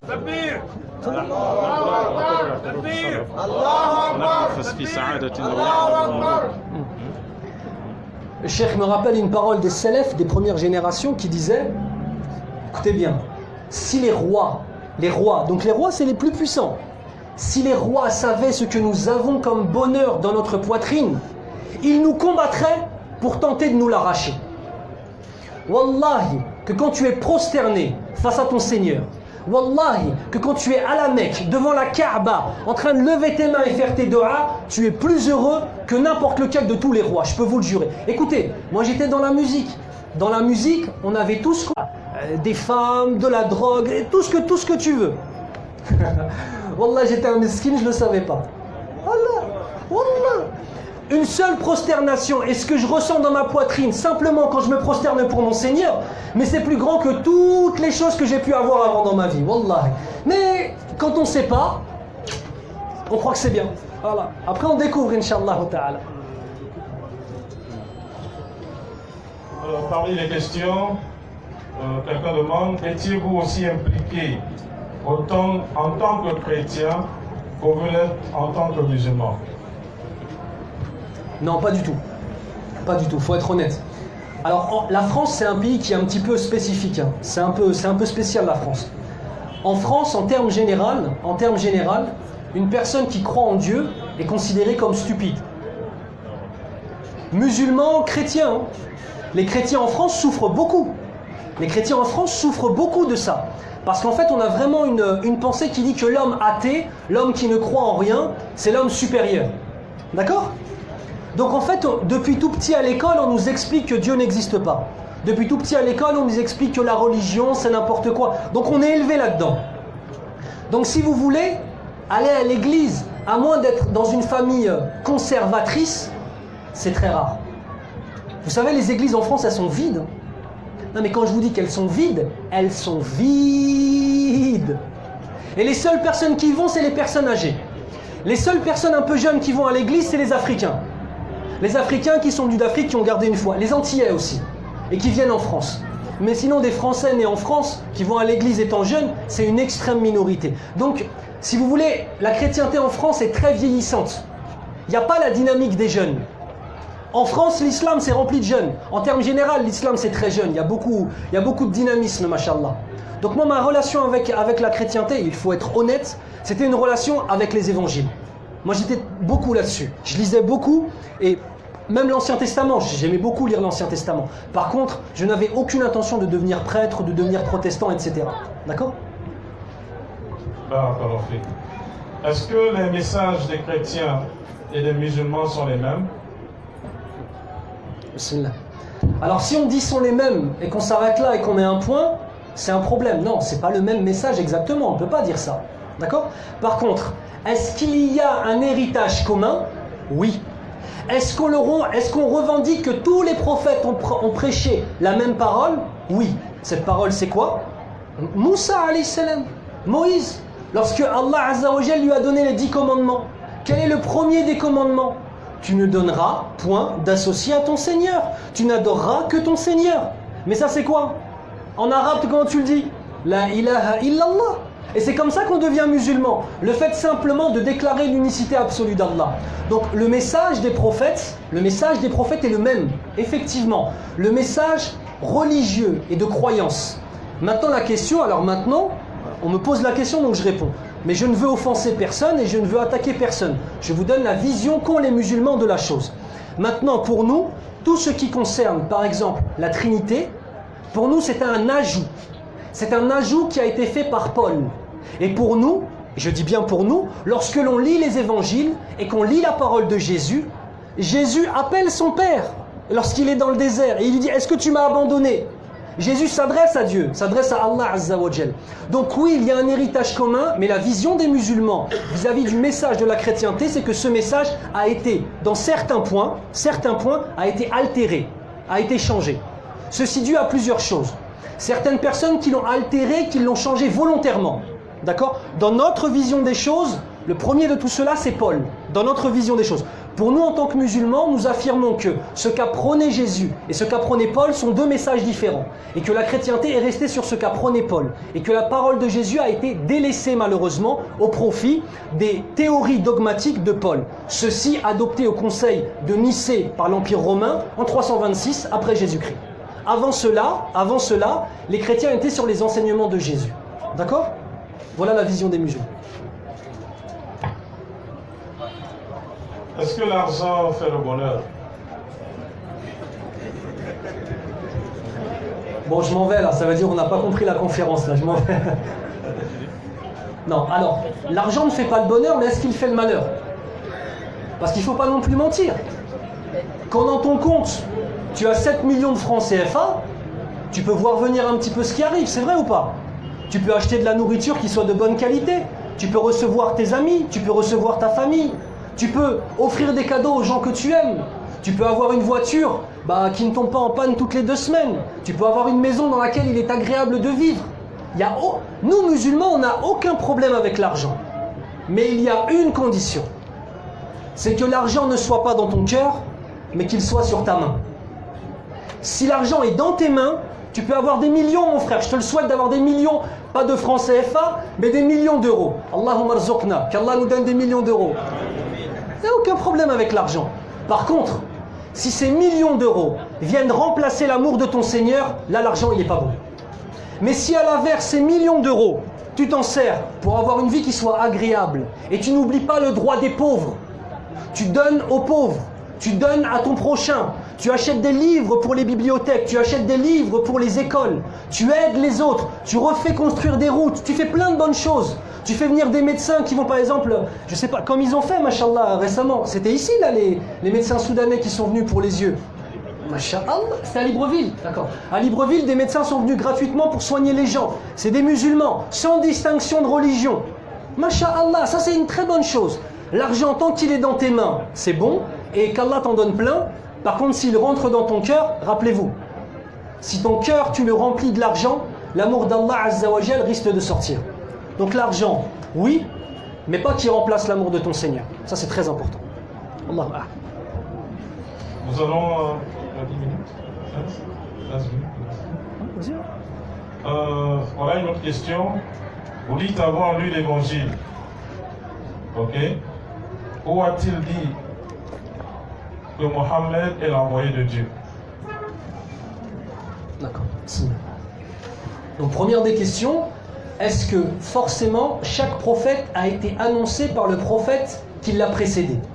La réponse est négative. Ce n'est pas chaque prophète qui a annoncé le prophète qui allait venir. Ça, c'est un premier élément. Deuxième élément, je n'ai pas besoin de lire le nom de Mohammed sallallahu alayhi wa sallam dans les évangiles, étant donné que les évangiles ont 24 000 versions différentes avec des textes qu'on considère comme apocryphes. Donc il faudrait que je puisse lire ces 24 000 versions différentes. Les évangiles qu'on a actuellement, ce sont des évangiles qui ont été choisis. Et tous les autres ont été décrits comme apocryphes, mis de côté.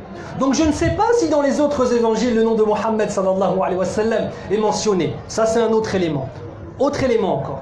Dans les évangiles, à aucun moment Isa alayhi salam nous dit qu'il a été envoyé à l'humanité tout entière. Il a été envoyé aux enfants d'Israël. Ça c'est un autre élément. Mohammed sallallahu alayhi wa sallam nous a dit clairement: je n'ai pas été envoyé aux Arabes. J'ai été envoyé à l'humanité tout entière. Quatrième élément, est-ce que Isa alayhi salam, est-ce que Jésus, dans les évangiles, nous dit qu'il est le dernier envoyé? La réponse est négative. Pourquoi Mohammed ne serait pas le prophète?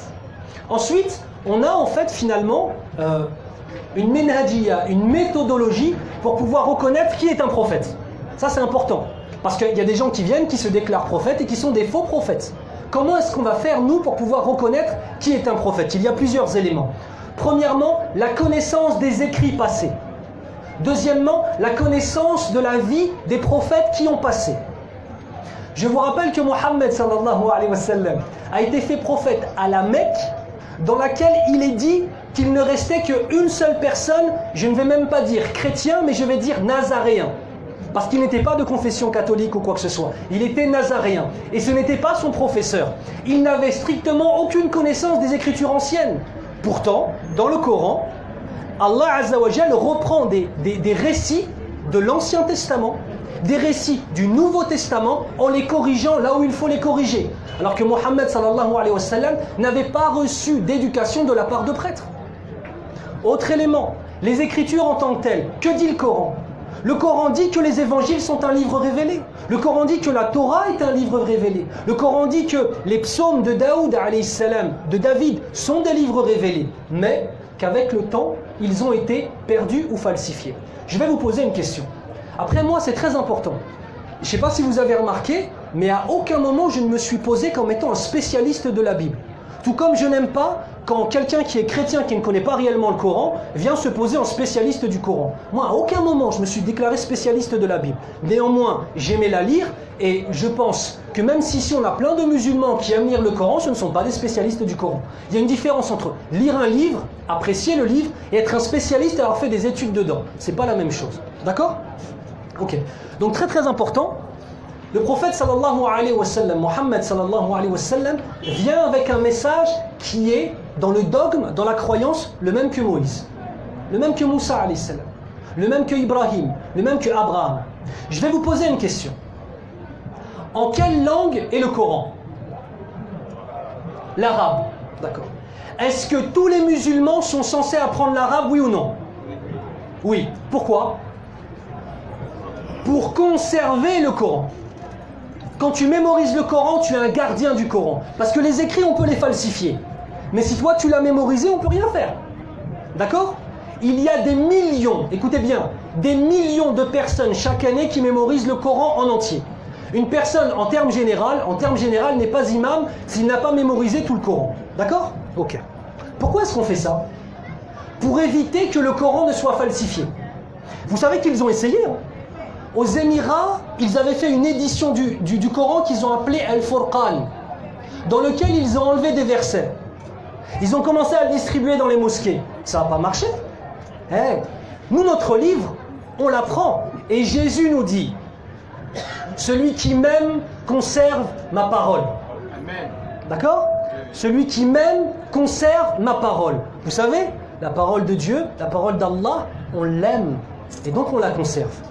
Maintenant, si on veut regarder, et bon, franchement, je ne comptais pas partir sur les évangiles, etc. C'est en raison des questions, mais on ne va pas rester très longtemps là-dessus. Je ne suis pas dans une optique d'attaque, moi, des évangiles, qu'on se comprenne bien.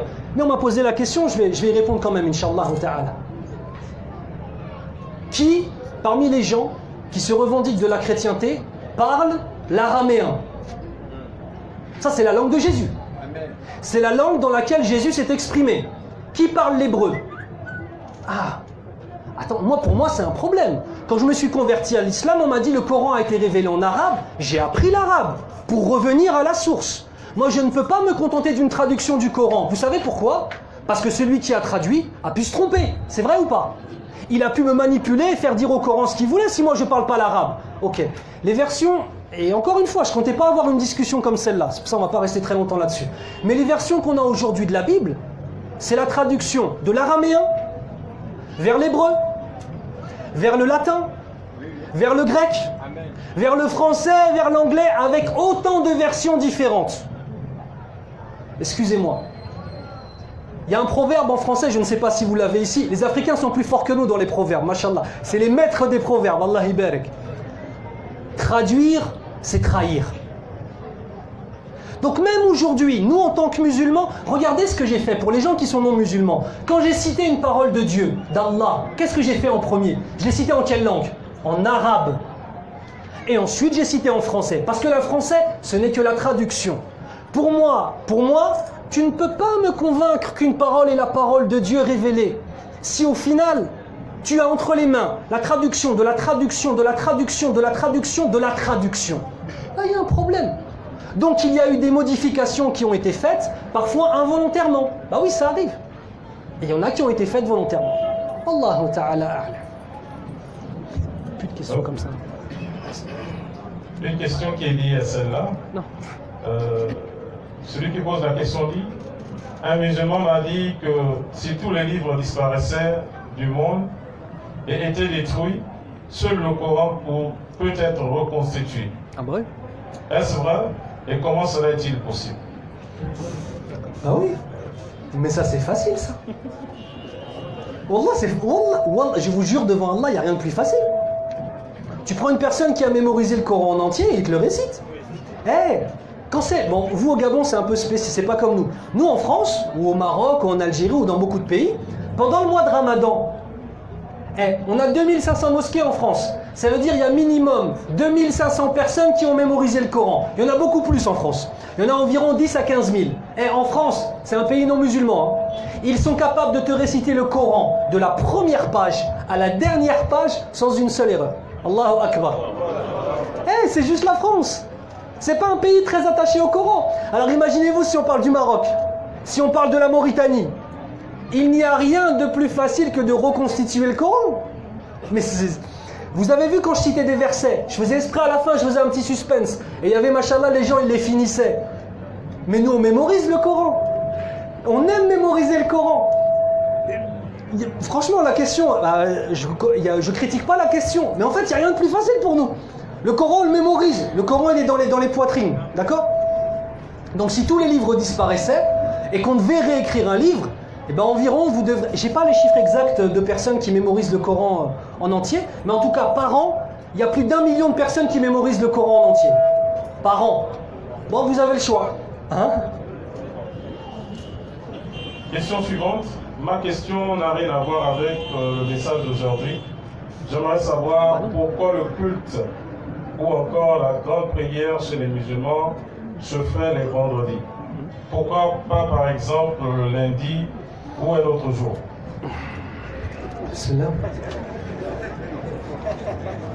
Non mais c'est une question qui est intéressante, c'est bien. Alors très simplement, Allah nous l'a ordonné. Regardez, chez les musulmans, on a un verset coranique qui vient définir notre attitude face au texte. Vous voyez, chez les musulmans, vous allez toujours entendre ça, le texte. Quelqu'un il vient, il te dit ça c'est illicite, tu lui dis quoi? Est-ce qu'il y a un texte qui dit ça? Et c'est pas parce que tu as une longue barbe et tu as un qamis que tu peux me dire que ça c'est haram, illicite et je vais t'écouter. Ça ne suffit pas d'avoir une apparence d'érudit. Quel texte me dit ça? Une parole authentique du prophète sallallahu alayhi wa sallam ou un verset coranique. À savoir aussi pour nous, en fait, contrairement aux évangiles et l'Ancien Testament, on a deux choses qui sont mélangées. On a la parole du prophète et la parole de Dieu qui sont mélangées. En islam, les deux sont complètement séparés. Le Coran n'est que la parole d'Allah. Et les hadiths sont que la parole du prophète Mohammed sallallahu alayhi wa sallam. Tout ça est séparé. Vous savez qu'on a plein de paroles de Jésus aussi, de Isa alayhi salam. Hein? D'accord? Ok. C'était quoi déjà la question? C'était quoi? Pourquoi on prie le vendredi? Oui, le vendredi, d'accord. Donc en fait, nous, en islam, quand quelqu'un veut nous rendre quelque chose obligatoire, il faut qu'il nous dise un texte. Et vous savez, quand on nous dit le texte, on cite un verset. Vous savez, on dit quoi? Sami'na. Voilà, ils le connaissent tous.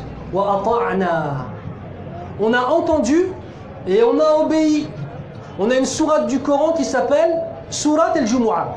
La prière du vendredi. Le mot vendredi, Jumu'ah, en vérité, ça ne veut pas dire vendredi en arabe, ça veut dire le rassemblement.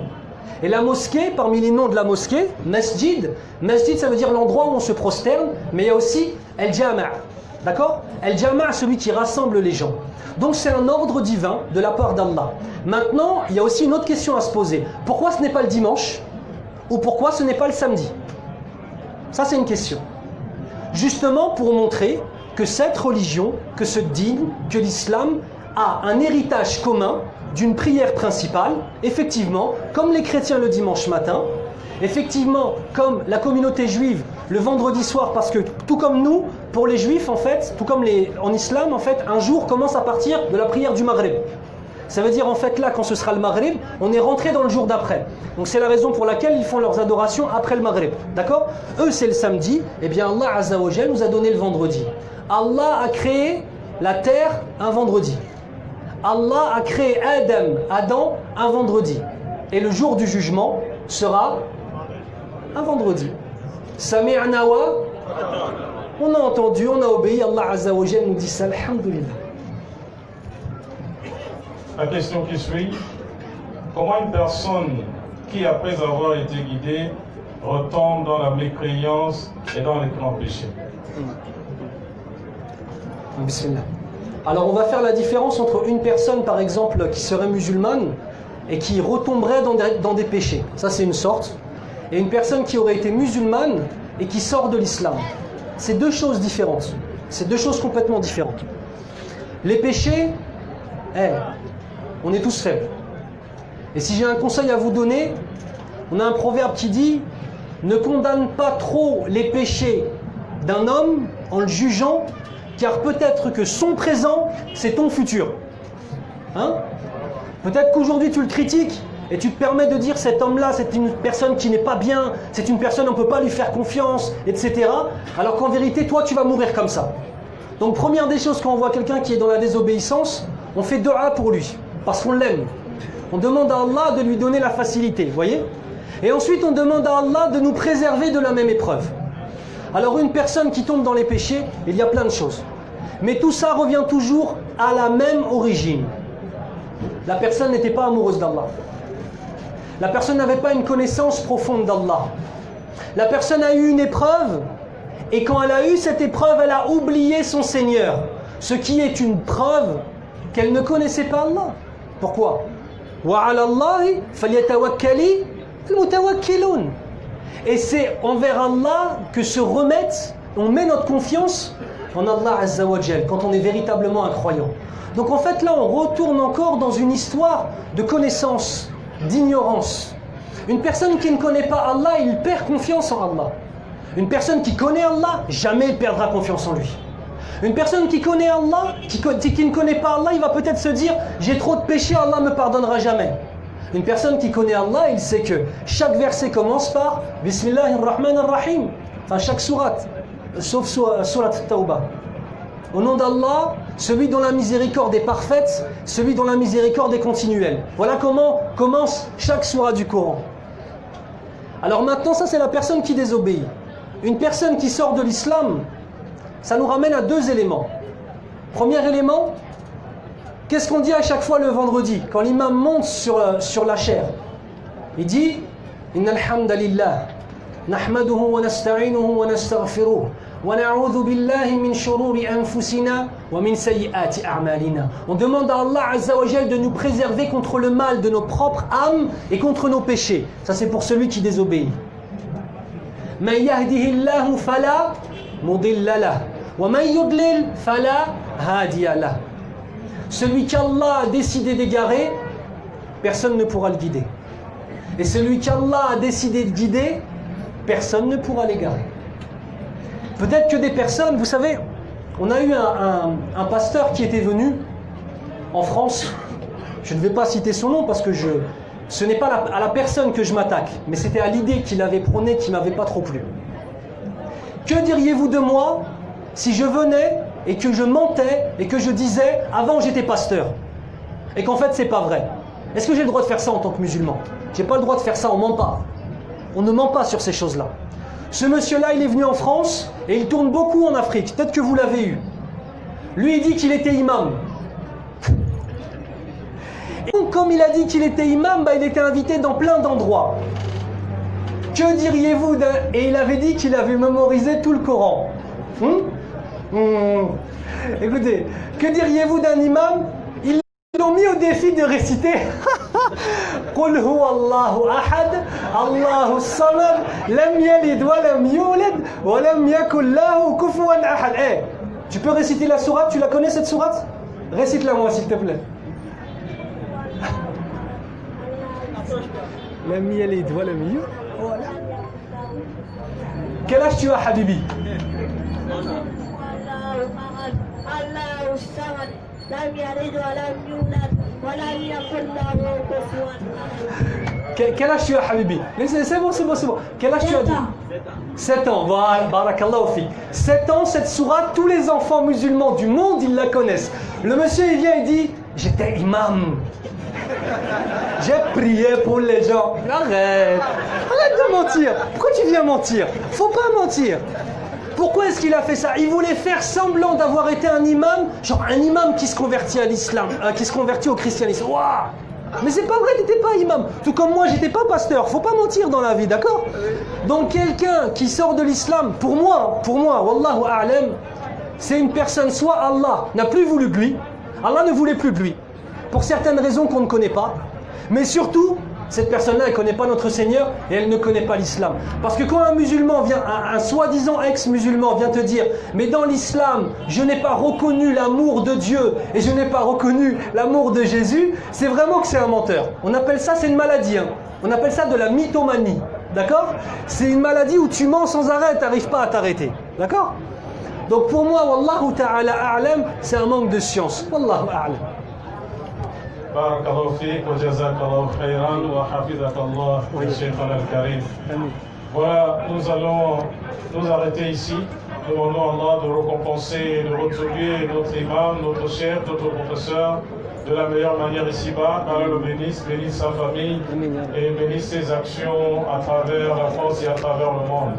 Pour ceux qui n'ont pas trouvé la réponse à leurs questions, nous rappelons que demain, le chef va animer une conférence à l'université, à l'USTM, l'Université des sciences et techniques de Massoko. La conférence portera sur questionnant l'islam. Donc cette conférence, on invite tout le monde. Ceux qui veulent venir profiter de cette conférence sont invités. La conférence aura lieu à 10 h. Et donc, certaines des questions que nous n'avons pas donné de réponse aujourd'hui, avec la permission d'Allah, nous donnerons avec l'aide d'Allah les réponses demain. Qu'Allah vous récompense, qu'Allah vous bénisse et qu'Allah nous accorde sa récompense. Subhanaka Allahumma wa bihamdika ashhadu an la ilaha illa anta astaghfiruka wa atubu ilayk. Salam alaikum, Cheikh. Ça va, vous allez bien? Arti, attends la main, Bonoli. Tiens, c'est enregistré. Alaikum salam, Toula. Ça va, vous allez bien? Salam alaikum. Ça va, bien? Vous allez bien? Oui. Faut arrêter les photos là. Les frères, c'est trop les photos là, barakallah fik, mais c'est trop là. Qu'est-ce qu'il a dit? Il veut poser avec papa et Inch'Allah, Inch'Allah. Salam alaikum, ça va?